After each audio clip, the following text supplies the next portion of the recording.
amiguitos y amiguitas? ¿Cómo están ustedes? Bienvenidos a este espacio. Me da muchísimo gusto estar una vez más con ustedes para platicarles cosas nuevas, porque he recibido algunos mensajes en donde las personas sorprendidas me dicen: oye, Dulce, no sabíamos que realmente hubiera sido difícil esta escalada, esta profesión tuya, porque pensábamos que los artistas siempre eran felices, que para los artistas todo estaba siempre resuelto, que se trataba de aplausos, de canciones y de admiradores y de flores y cosas así. Sin embargo, queridos amigos, no, ya vieron que no, que la vida no es fácil para todos y además cada uno tenemos nuestra propia historia. Y yo hoy quiero presentarles, hoy quiero contarles cómo fue mi vida de chica, sobre todo por estas fechas, cómo pasaba yo la Navidad cuando no era Dulce, cuando era solamente una niña más en la calle 13 en mi Matamoros, Tamaulipas.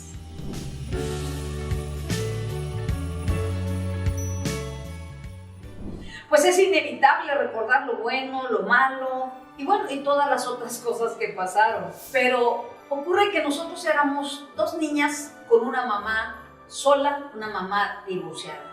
La vida no era fácil, mucho menos para una mujer separada que en aquellos tiempos pues no se veía del todo bien, porque no se daba la libertad que nos tomamos las mujeres.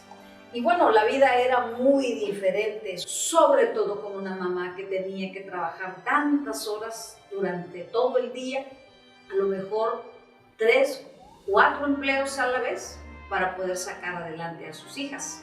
Pero bueno, esa es la historia que nos tocó vivir y de alguna manera hoy, este día, me siento muy orgullosa de podérselos compartir. Hay personas que se avergüenzan de platicar sus orígenes humildes, hay personas que esconden los sacrificios con que llegaron a ser alguien en la vida o los sacrificios que tuvieron que pasar sus padres para hacer de ellos gente de bien. Yo creo que al contrario, tenemos que sentirnos muy orgullosos de eso y darle el valor, porque eso es el resultado de lo que nosotros somos. Yo me siento muy bien y agradezco muchísimo a mi madre todos sus esfuerzos, porque fue una mujer que les voy a contar. Mi madre era una señora que trabajaba en un consultorio médico, era la secretaria del doctor. Nos llevaba a la escuela tempranito a las 8 de la mañana y de ahí se pasaba al consultorio. Salíamos de la escuela a la 1 de la tarde, nos quedaba a media calle del consultorio, íbamos mi hermana y yo caminando, íbamos con ella, nos llevaba a comer a algún lado, no sé, taquitos, tostadas. Éramos chiquitas, tendríamos 7, 8 años y para nosotros eso era el mundo. Que nos llevara mi mamá a comer, disfrutar su compañía y luego nos hacía que la acompañáramos, no siempre, algunas veces, a un lugar que estaba en una colonia retirada que se llamaba Club de Tiro, Caza y Pesca de Matamoros. Nunca me olvido. Era un lugar pequeño, pero estaba lleno de animales disecados, trofeos de pesca, de cacería, que ahorita se verían muy mal, pero bueno, era lo que se usaba, era lo que había. Y mi mamá hacía allí un poquito de limpieza y ordenaba, y cerrábamos el lugar y nos regresamos. Después nos volvíamos a subir en un autobús igual que nos regresaba al centro. Ella se quedaba en el consultorio y normalmente ya nos había dejado en casa o nos íbamos caminando a la casa, que nos quedaba muy cerquita también de donde trabajaba mi mamá. Regularmente nos íbamos o a jugar o a hacer las tareas, pues simplemente a esperar a que ella regresara. Mi mamá regresaba como a las 4 o 5 de la tarde y entonces llegaba y pues veía lo que había que hacer, agarraba su máquina de coser, sus telas, tenía algunos pedidos de ropa, cosía precioso, le encargaban ropa, era como modista y entonces ella cosía ropa para sus amistades o para clientas, qué sé yo, siempre estaba haciendo algo. Después de que terminaba la costura, se dedicaba un poquito también a la casa, a la limpieza, al orden, nos checaba las tareas, hacía que nos bañáramos y después lavaba la ropa.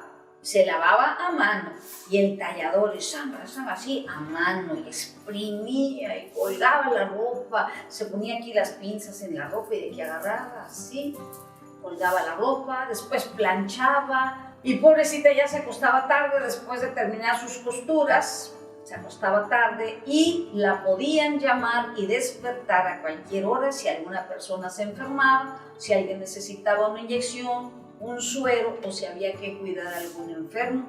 También mi mamá iba y cuidaba a algún enfermo, porque ahí con el doctor, donde ella trabajaba, aprendió muchísimas cosas. Bueno, pues era una mujer muy ocupada.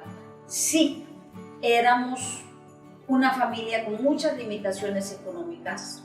Sin embargo, les voy a decir que no lo pueden creer. Yo estrenaba un vestido todos los domingos. Cuando yo quería, le decía, mamá, quiero estrenar un vestido este domingo. Y me decía, ¿y cómo lo quieres? Ay, pues mira, mamá, me gustaría así. Entonces ella sacaba sus telitas que compraba en las ofertas y me decía, mira, tengo esta tela, ¿cuál quieres? Entonces yo decía, esa tela, ¿no? Y entonces ella rápido se ponía a coser para que yo el domingo tuviera el vestido que quería estrenar.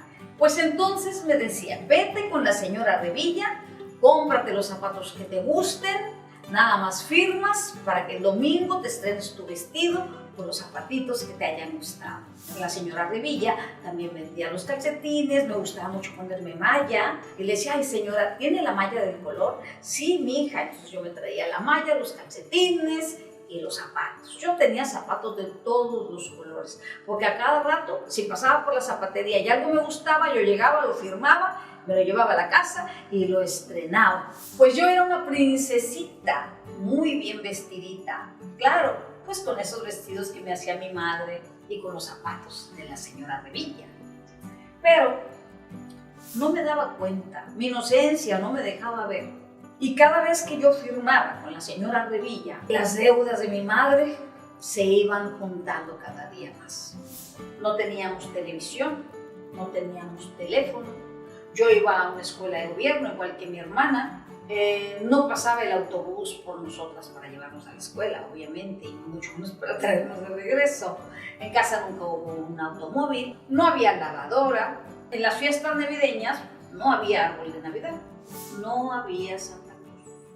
Porque mi madre nos enseñó de una manera muy inteligente y muy amorosa que Santa Claus no iba a llegar a casa, que ella era Santa Claus, que ella con su trabajo es la que tenía que darnos todo y que no esperáramos ningún reno, ni ningún rey mago, ni ningún señor vestido de rojo con gorrito que fuera a venir a la casa por la noche para dejarnos regalos en el árbol de Navidad, porque ni árbol de Navidad había.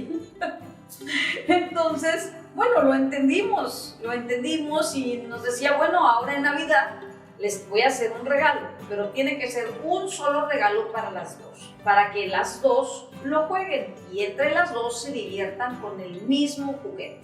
Entonces nos ponía a pensar qué nos gustaría. Yo me acuerdo, por ejemplo, de una muñeca grandota, ¿sí? Que caminaba con las piernas así como un soldado. Pero venía muy bonita, su vestidito y su pelito, y cada una la agarrábamos de una mano, íbamos caminando con la muñeca y la muñeca hacía así, y caminaba. A nosotros nos parecía algo genial, maravilloso, padrísimo. También un día nos regaló la cabeza de una muñeca muy bonita, pero era como un busto nada más hasta los hombros, con un pelo largo que se lo podíamos peinar. Entonces le hacíamos chongos, cola de caballo, le peinábamos de 1000 formas y traíamos unos tubitos para ponerle en el pelo. En la noche le mojábamos el pelo y la llenábamos de tubitos. En la mañana amanecía seca, le quitábamos los tubitos y estaba la muñeca con el pelo maravilloso.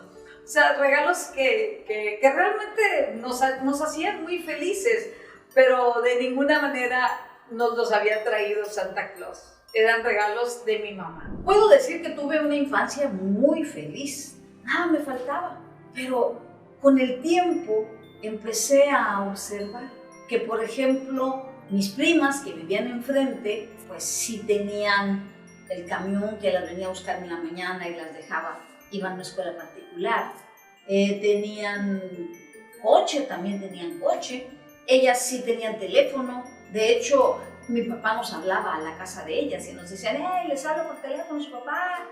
Y bueno, tenían televisiones, tenían una casa muy bonita, pero lo que más me impactó fue que un día que mi papá nos llamó y fuimos a la casa, estábamos cerca de la Navidad y me quedé impactada cuando vi el árbol que pusieron para festejar ese fin de año. Después de que terminé de hablar con mi papá, le dije, ¿me dejas ver tu árbol de Navidad?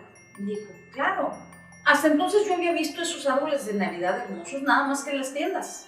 Y claro, una que otra ventana, una que otra puerta que tenía su arbolito que se asomaba y pues, los clásicos adornos navideños. Pero así en una casa como a mí me hubiera gustado tener un árbol de Navidad tan cerca, pues era como que algo tan especial que me quedé a ver el árbol.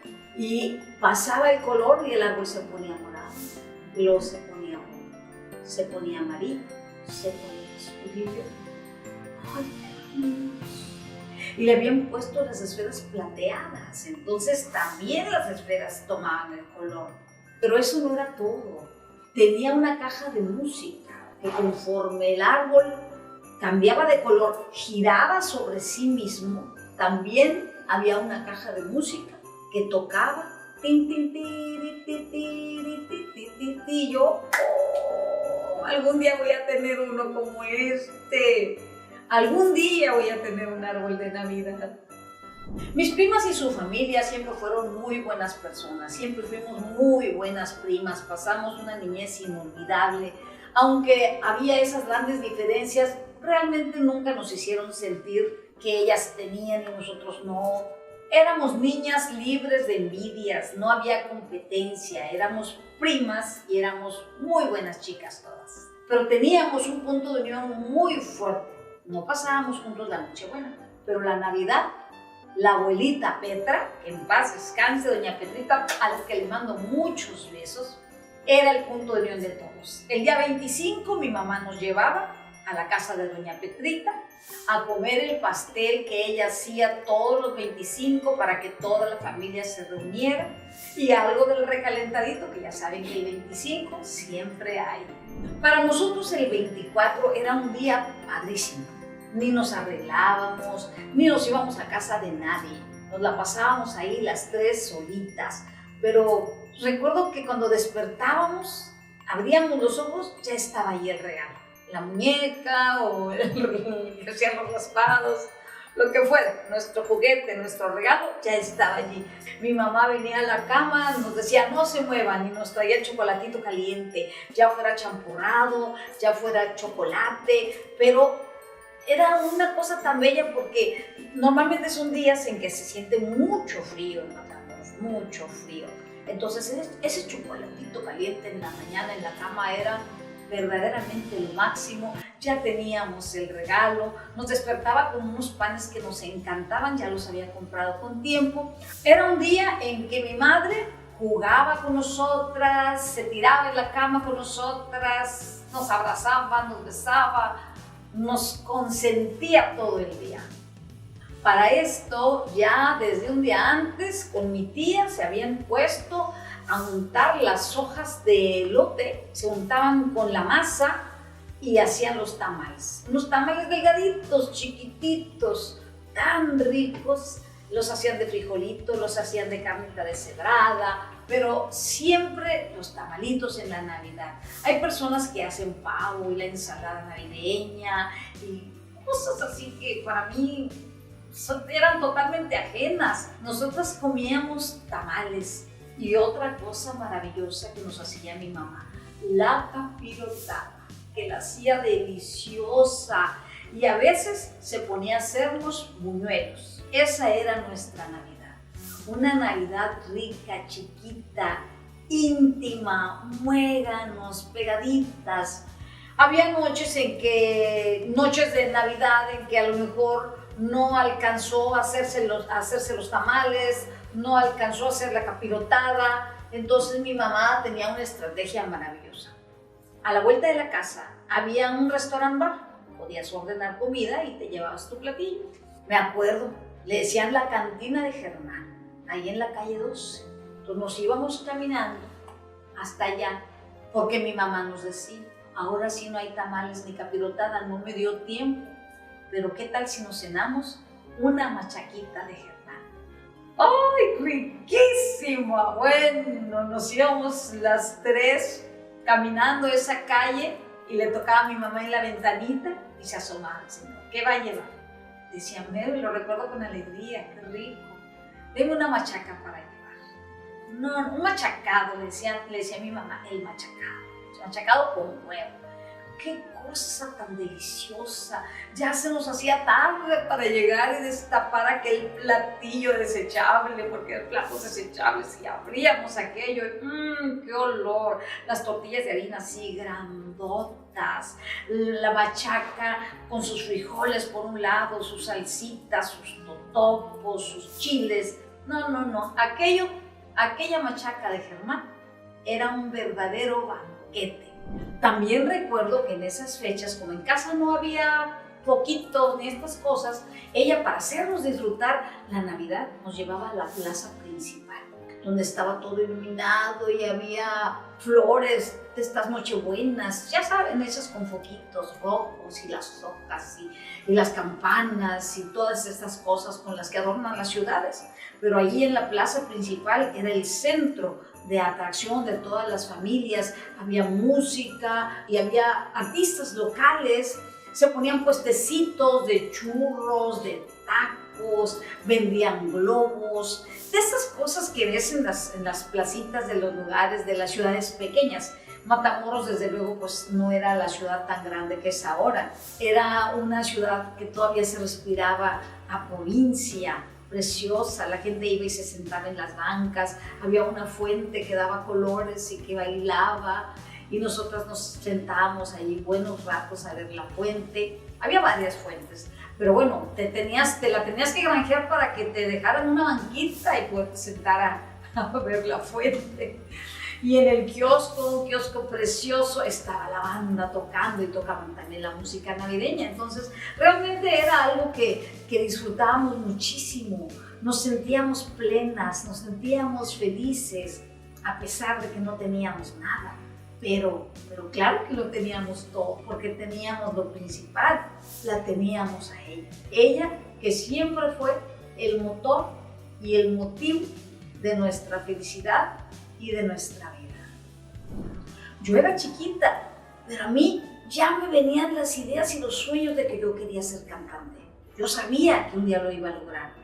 Y yo pensaba, cuando veía trabajar a mi mamá tantas horas, tantas cosas, cuando la veía tan cansada, yo decía, cuando yo sea cantante, cuando yo grabe mis discos, yo quiero hacer 4 cosas. Bueno, de acuerdo a lo que va uno pudiendo, ¿no? No por orden de importancia, sino por orden de posibilidades. Primero, tener mi televisión. 2, tener un árbol de Navidad. 3, quitar a mi madre de trabajar. Y 4, hacerle una casa. Esos fueron los 4 deseos de mi niñez y los 4 esfuerzos de mi juventud. Pues no pasaron muchos años, porque justo a los 14, para cumplir 15, me contrataron para cantar en un restaurante. Y empecé a cantar todos los días y a ganar dinero. Entonces me pude comprar mi primera televisión. Una televisión medianita, blanco y negro. Pero era padrísimo poder ver la televisión. Y luego, ¿qué creen? Cuando llegó diciembre, por fin pude comprarme mi primer árbol de Navidad. Fue precioso. Y eso sí, me encargué de poner en la ventana mi arbolito de Navidad. Lo adornamos con lo que pudimos. Mi mamá con sus telitas hizo las pelotitas con cosas preciosas que le fuimos poniendo a nuestro árbol. Mi mamá le hizo un mantelito alrededor para que se viera hermoso. Y la Navidad empezó a ser como todos la soñamos. Cuando empecé a trabajar, yo le pedí a mi mamá que me acompañara todas las noches. Y desde luego que lo hizo. Todas las noches estaba mi madre ahí conmigo. Ese mismo año, yo le pedí a mi madre que dejara de trabajar. Porque además ahora se desvelaba acompañándome. Le dije, no, tú ya no te puedes desvelar y luego en la mañana irte a trabajar. De ninguna manera. Ya no vas a trabajar. Ahora te vas a ir conmigo para que yo cante, y así si nos desvelamos y nos levantamos a las 12 del día, que ya no tengas que salir para nada más que acompañar a tu hija. Y así fue, me dio mucho gusto. ¿Y por qué le dije que dejara de trabajar? Muy simple, porque lo que yo ganaba en 3 días, ella se lo ganaba en un mes. Desde luego, ella tenía un sueldo muy bajo, así que no fue nada difícil quitarla de trabajar y decidí que de hoy en adelante yo me hacía cargo de la situación. Yo me iba a hacer cargo de la casa, de los gastos y de lo que hiciera falta. Eso sí, tenía que cantar muchísimo. Cantaba todas las noches durante 5 horas, los sábados y domingos también cantaba en ese lugar, pero además en 15 años y bodas. Así que era mi vida cantar, cantar y cantar. Y ya saben que el tiempo es el gran aliado de los sueños. Y gracias a eso y a mucho trabajo pude por fin hacer la casa de mi mamá. Pero ahora la que había sido nuestra casa era ahora la cocina. Y siempre fue el lugar de la reunión. Ahora ya podíamos cocinar un pavo, ya podíamos hacer pues todas estas cenas navideñas muy tradicionales, pero siempre con mucha sencillez. Siempre con ese cariño, con esa sencillez y con esa unidad familiar que siempre disfrutamos. Nunca porque yo cantara o porque yo tuviera un poquito más que antes, dejamos de ser las mismas personas. Queridos amigos, la Navidad no es lo material. La Navidad no es gastarse en adornos y en lucecitas y en regalos y comprar, impresionar, hacer una gran cena llena de vinos y de champaña. Todo eso es maravilloso, todo eso es divino. Pero ¿saben qué es lo más importante? La Navidad en familia, la Navidad con tus seres amados. ¿Cambiaría cualquier Navidad, por lujosa que fuera, por volver a vivir mis Navidades de champurrado, de capirotada y tamalitos, pero junto a la gente que amo? Diera todo por volver a pasar una Navidad con mi mamá y con mi hermana y con esa inocencia con la que crecí. Cuando yo no era dulce, era nada más una niña más en la calle 13. Así que, queridos amigos, quiero desearle a todos una muy feliz Navidad. Si este video les gustó, coméntenlo, compártanlo y denle like. Y nos vemos en el próximo video para contarles otra dulce anécdota de esas que ustedes no sabían de mí. ¡Feliz Navidad!